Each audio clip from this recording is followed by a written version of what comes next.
Hello everyone, I am Dr. Ranveer Singh, advocate from Mejita Road, Amritsar.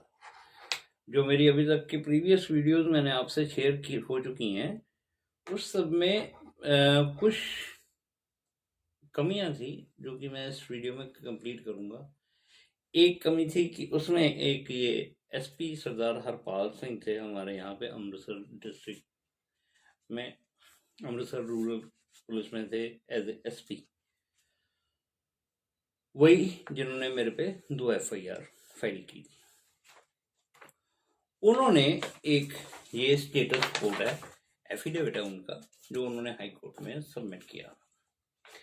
इसमें वो यहाँ पे लिख रहे हैं that on 19th April 2017 Ajit Singh and Amrik Kaur had gone to USA to meet his children. ये मैं पहले भी आपको बता चुका हूँ कि जो पर्सन ह्यूमनली इंडिया में नहीं है, उस 21/4 और 22/4 वाली लेटर को साइन नहीं कर सकता। इसी में एक उन्होंने और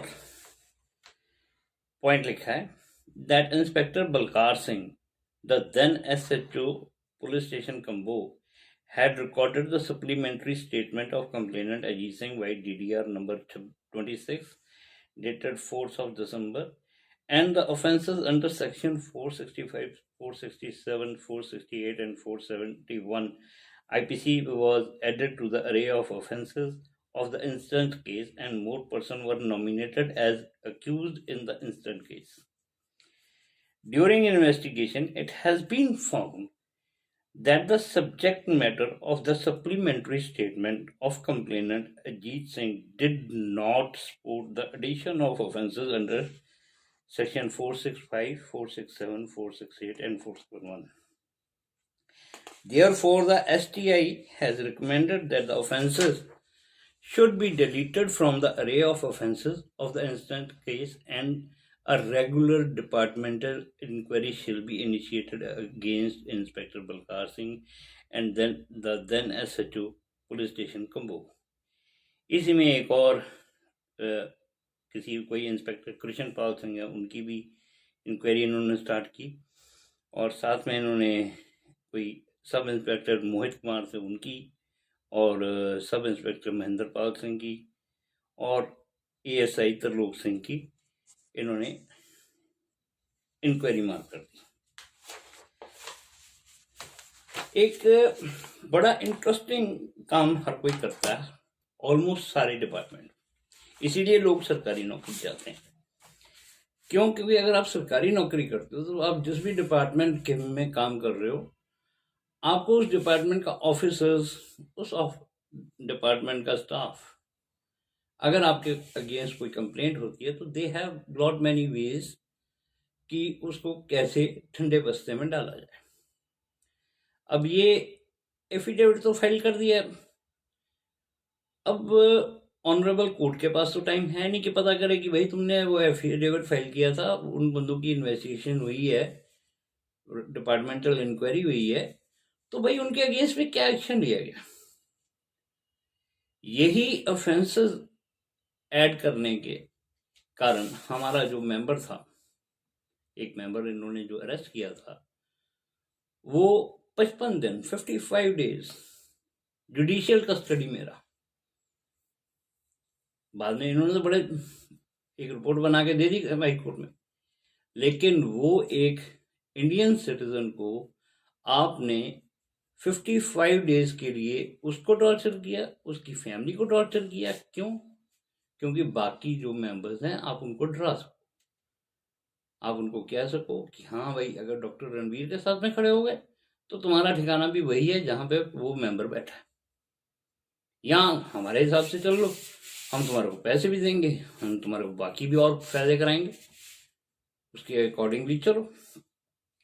सो एक तो ये पॉइंट रह गया था। एक पॉइंट रह गया था, ये जो जजमेंट थी सिविल जज जूनियर डिवीजन की, इसमें मैंने ये आपकी स्क्रीन पे भी आएगा, आप गूगल ड्राइव पे भी देख सकते हो। इसमें जो भी मैंने रिलीफ क्लेम किए हैं वो सारे रिलीफ क्लेम किए हैं defendant number 10, that is registrar firm and societies Punjab. इसमें मैंने और किसी के अगेंस्ट कोई रिलीफ नहीं क्लेम किया हुआ, क्योंकि मेरे को कोई और किसी से रिलीफ चाहिए भी नहीं, क्योंकि the person who has left this society at the time of crisis and who has played a very active role in creating this situation, in creating this crisis for this management, तो उनसे 17,000 के बाद में तो हमारी इस society का कोई लेना देना है ही नहीं, तो उनके अगेंस्ट मैंने कोई क्लेम नहीं मांगा और मेरा मांगना बनता भी नहीं।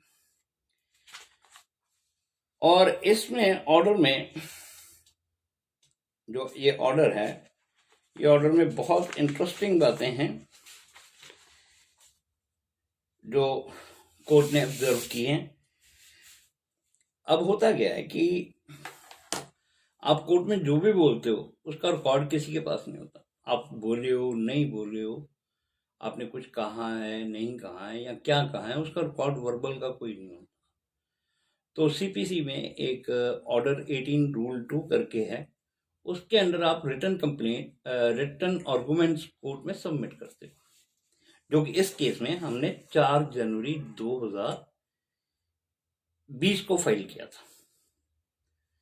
जब हमने 4 जनवरी 2021 को किया था कि 20 को किया था, हाँ जी 21 को किया था, 4 जनवरी 2021 को किया था। और दूसरी बात जो इसमें इम्पोर्टेंट होती है कि जो एप्लीकेशन होती है ऑर्डर 39 रूल 1 एंड 2 की, उसके 3 इंग्रेडिएंट होते हैं। एक तो पहला ये होता है कि प्रिमा फेसाई आपका केस है कि नहीं। दूसरा होता है बैलेंस ऑफ कन्वेंस, कि अगर आपने जो रिलीफ क्लेम किया है उसमें आपको कोर्ट से रिलीफ नहीं मिलेगा तो आप कितना सफर करोगे या दूसरी पार्टी कितना सफर करेगी। अगर रिलीफ आपको दे दिया तो दूसरी पार्टी सफर करेगी, अगर रिलीफ ना आपको दिया जाए तो आप सफर करोगे। और तीसरा होता है बैलेंस ऑफ कन्वेंस हो गया, और तीसरा होता है irreparable loss which can not be calculated in terms of money. So ये 3 इंग्रेडिएंट होते हैं। अब जज साहब जो ऑब्जर्व कर रहे हैं वो कह रहे हैं कि this court is of the view that the plaintiff in this case have established a प्रिमा facie case in their favor on the basis of their pleading as well as the various documents placed on the record by them। और इसी paragraph में वो लिख रहे हैं कि said documents alleged by the plaintiff to be forged and fabricated are actually forged and fabricated is a question of evidence which has to be decided at the time of final adjudication of the case, and at this stage mere over-averment of the plaintiff is not sufficient। So ये court ने कहा कि कुछ नहीं है।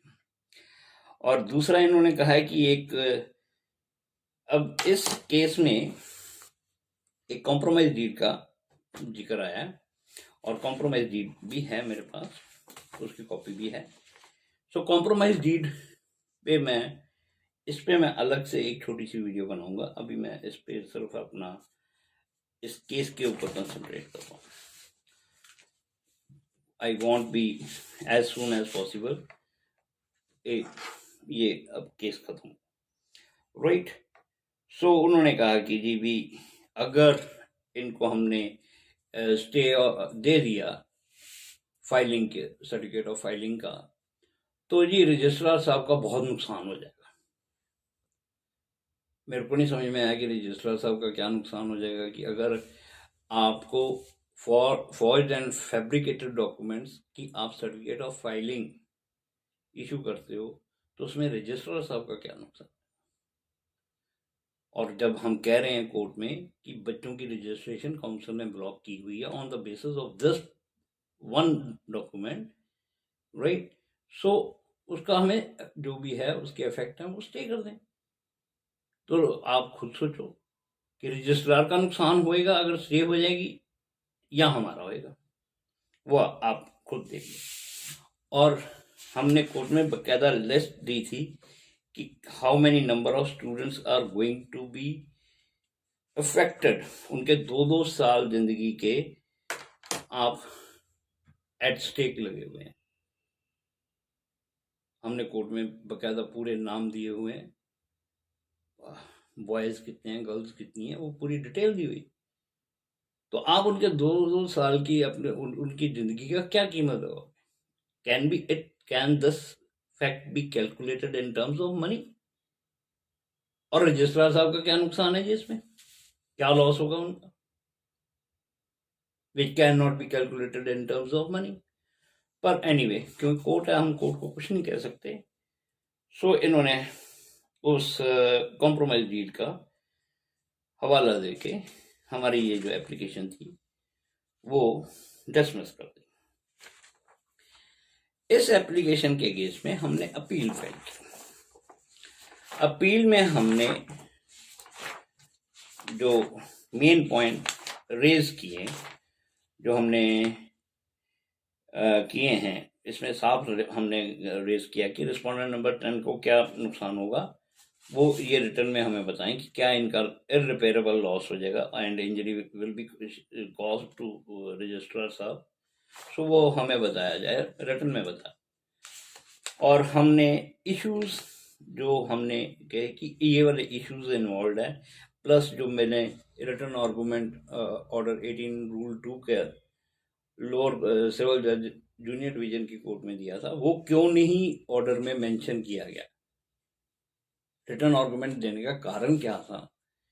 क्योंकि जज साहबान से हमें थोड़ा सा है एक्सपीरियंस कि वो एक लाइन लिखा देते हैं, no document has been placed on record to support their argument. और अगर आप रिटर्न में दे देते हो, ऐसे सीआरपीसी में भी है, आप दे सकते हो मेमोरेंडम ऑफ आर्गूमेंट, तो वो कोर्ट को एक्सेप्ट करने पड़ते हैं। एज ए लीगल पर्सन, आप काउंसल हो या आप प्लेंटिफ हो या आप कंप्लेनेंट हो, तो जो भी आप अगर रिटर्न में कुछ कोर्ट को देते हो, that is a return document and it becomes a part of the file. तो वो क्यों नहीं कंसिडर किया, हमने वो भी उठाया। इसमें हमने जो पॉइंट मेन उठाया वो ये है कि भी जो 25/2/2017 वाला डॉक्यूमेंट है वो फैब्रिकेटेड एंड एंटीडेटेड है या नहीं, पहला पॉइंट। दूसरा हमने कहा है कि 26/3/2017 वाला डॉक्यूमेंट, जिसके सेम डॉक्यूमेंट के 2 डिफरेंट सेट हैं, एक पे 5 सिग्नेचर है, एक पे 6 सिग्नेचर है। और जो लेटर नंबर 21/4/2017 वाला और 2/4/2017 वाला है, ये फॉर्ज एंड फैब्रिकेटेड हैं कि नहीं।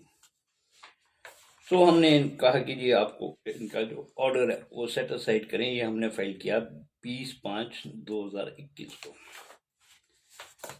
और इसमें भी हमारे जो एडिशनल डिस्ट्रिक्ट जज साहब हैं, उन्होंने एक ऑर्डर पास किया and he also upheld the orders of junior division.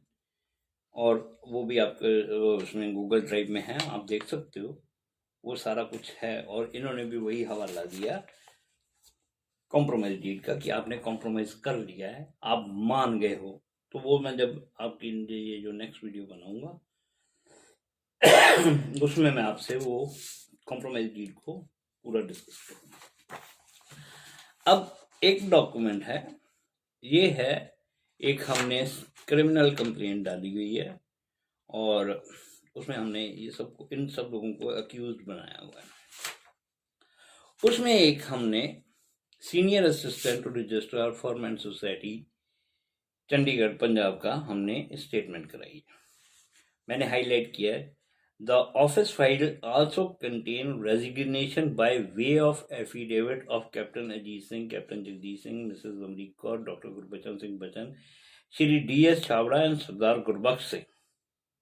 इसका उन्होंने एग्जिबिट भी लगाया है, CW लगाया है ओरिजिनल लाइफ के साथ में, right.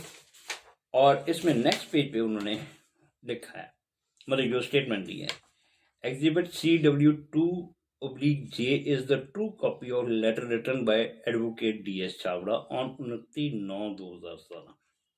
The Office of Registrar Firm and Society issued a certificate of filing on the application of Advocate DS Chavda to Captain Ajit Singh on 3rd of October 2017, which is Exhibit CW2/K. The office also provided copy of resolution dated 28th of May 2017 of Alpine Educational Society, which is Exhibit CW2/L. The Office of Registrar Firm and Society never communicated any issuing of certificate to the registered official address of Alpine Educational Society at any date. जो order हमारे को इन्होंने communicate ही नहीं किया, जो हमारी knowledge में ही नहीं है, उसके अगेंस्ट हम कब कोई कुछ का फाइल ही नहीं कर सकते। और ये बहुत एक ऐसी चीज़ है जो मैं आपके साथ में अगले केस में डिस्कस करूँगा। The Registration of Society Act 1860 nowhere delegate the power to the registrar firm and societies for issuing such certificate of filing, and even the government of Punjab has not issued any notification which empowered registrar for issuing certificate of filing. मेरे act भी इनको power नहीं देता कि ये certificate of filing issue कर सकते हैं। गवर्नमेंट ऑफ पंजाब की भी कोई नोटिफिकेशन नहीं है कि ये ऐसा कोई ऑफिशियल डॉक्यूमेंट दे सकते हैं, और उसके अगर इफेक्ट को स्टे कर दिया जाए या उसको null and void court declare करती है तो उसमें रजिस्ट्रार साहब का बड़ा नुकसान हो जाएगा, और which can not be calculated in terms of money. The registrar has no authority to pass any dissolution order of any society, and neither he has passed any dissolution order. और इसमें इन्होंने लिखा है कि उसके पास तो पावर ही नहीं है कि वो डिसॉल्व कर दे। तो एक रजिस्ट्रार ने एक डॉक्यूमेंट बना दिया जिसकी लीगल वैल्यू कुछ नहीं है। कोर्ट में या कहीं पे भी हम जाएंगे तो उसकी कोई वैल्यू नहीं है, और रजिस्ट्रार साहब का जो है ऑफिशियल जो ये स्टेटमेंट कोर्ट में देके गया है, उसको मैंने ये कहा था, मैंने कहा मेरे को भाई वो सेक्शन दिखा या नोटिफिकेशन दिखा जिसमें तुम्हारे को पावर्स मिली हैं कि तुम सर्टिफिकेट ऑफ फाइलिंग इशू कर सकते। तो कहता है ये सेक्शन में तो कुछ नहीं है। मैंने कहा अच्छा भाई तेरे पास कोई नोटिफिकेशन है पंजाब गवर्नमेंट की? कहता है ये नोटिफिकेशन भी नहीं है। मैंने कहा भाई ना नोटिफिकेशन है ना तुम्हारे पास एक्ट तुम्हारे को पावर दे रहा है, तो फिर ये सर्टिफिकेट काहे के लिए इशू कर रहे हो? सिर्फ इसलिए इशू कर रहे हो कि जो हैं पुलिस ऑफिशियल उनको बहाना दे रहे हो कि वो क्रिमिनल केस बना दें और उसमें सेक्शंस लगा दें। डॉक्यूमेंट्स जितने भी फॉर्ज एंड एंटीडेटेड डॉक्यूमेंट्स हैं वो क्रिएट कर रहे हैं जो एक्स चेयरमैन साहब और उनके जो यार दोस्त, और एक्शन हो रहा है हमारे पे। जो पैसे इकट्ठा करते रहे 31/3/2017 तक, वो अपनी रिस्पॉन्सिबिलिटी शोल्डर किए बगैर यहां से चले गए 19/4। और जो पेरेंट्स ने कॉपीज लिए हैं, बुक्स लिए हैं, उनके बच्चे कहाँ जाएंगे? किसी ने कभी नहीं सोचा, ना पुलिस वालों ने, ना रजिस्ट्रार साहब ने, ना किसी अथॉरिटी ने। और जब मैं आपके साथ में काउंसिल का केस करूंगा डिस्कस,